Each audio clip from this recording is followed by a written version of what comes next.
Vocal artist Christina Grimmie was killed this weekend following a concert in Orlando, Florida. Best known for her standout performance on The Voice and for touring with Selena Gomez before launching her own career, Grimmie was also a YouTuber, a gamer deeply involved in the Smash Bros community, and by all accounts, an unbelievably nice person. She was shot multiple times by an assailant during a fan meeting following her concert on Friday night. The shooter was tackled by Grimmie's brother before turning the gun on himself. While the shooter has been identified, no motive is yet to be revealed.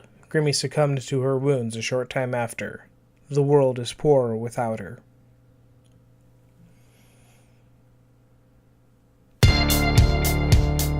There's not much for news this week, but a few announcements were made before the madness of E3. On Monday, Square Enix announced their next HD remaster for the Final Fantasy franchise with Final Fantasy XII: The Zodiac Age.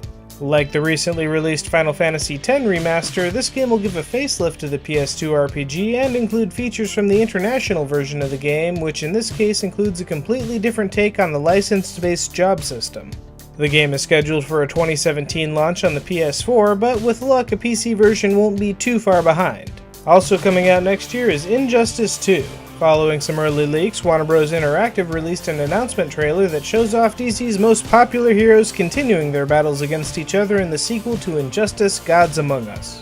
The roster so far looks to feature Superman, Batman, Flash, Aquaman, and Supergirl, none of whom appeared to be allied with anybody but themselves. The gameplay trailer released also shows Atrocious the Red Lantern, Gorilla Grodd, and Black Manta.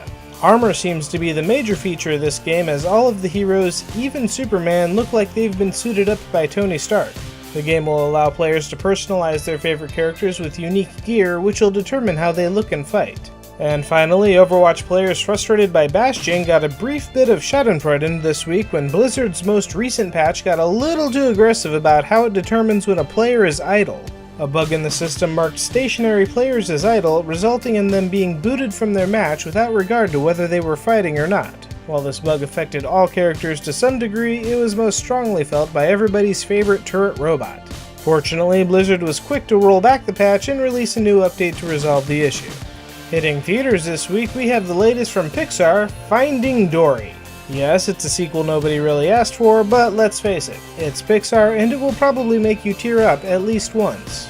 But if you're looking for a different kind of humor, maybe try Central Intelligence. Once you get past the image of The Rock's face CGI'd onto a singing fat kid, you get a movie that teams up Dwayne Johnson with Kevin Hart for some predictable but still pretty funny action hijinks. Over on TV, Season 3 of The Last Ship starts up tonight on TNT.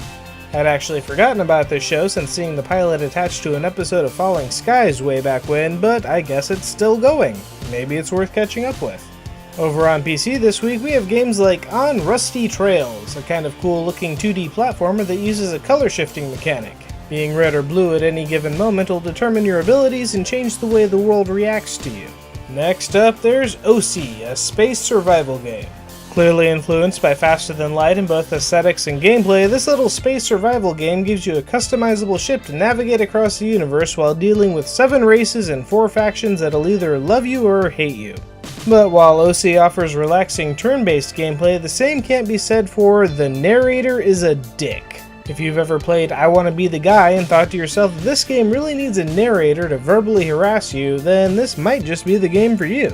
Moving over to the spooky side, there's Final Take. This first-person horror game will take you through the terrible tale of multiple characters armed with nothing but a video camera. And finally, there's Space Run Galaxy. Sequel to Space Run, this tower defense game looks virtually identical to its predecessor. You build a ship out of hexagons and run it through waves of pirates and aliens. And that brings us to this week's best showing from the CGBros. A little girl has to get creative in order to ride her favorite roller coaster in A Bumpy Ride by Chang Shu.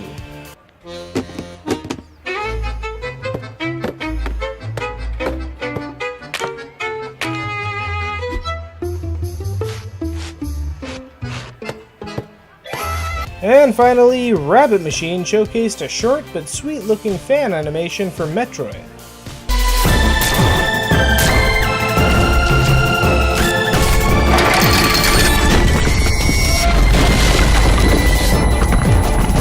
That's everything for this week, so who do you want to see in Injustice 2? Let me know in the comments. Maybe hit that like button, and if you're new, subscribe to my channel. Be sure to check back next Sunday for the annual E3 roundup, and until then, have a great week.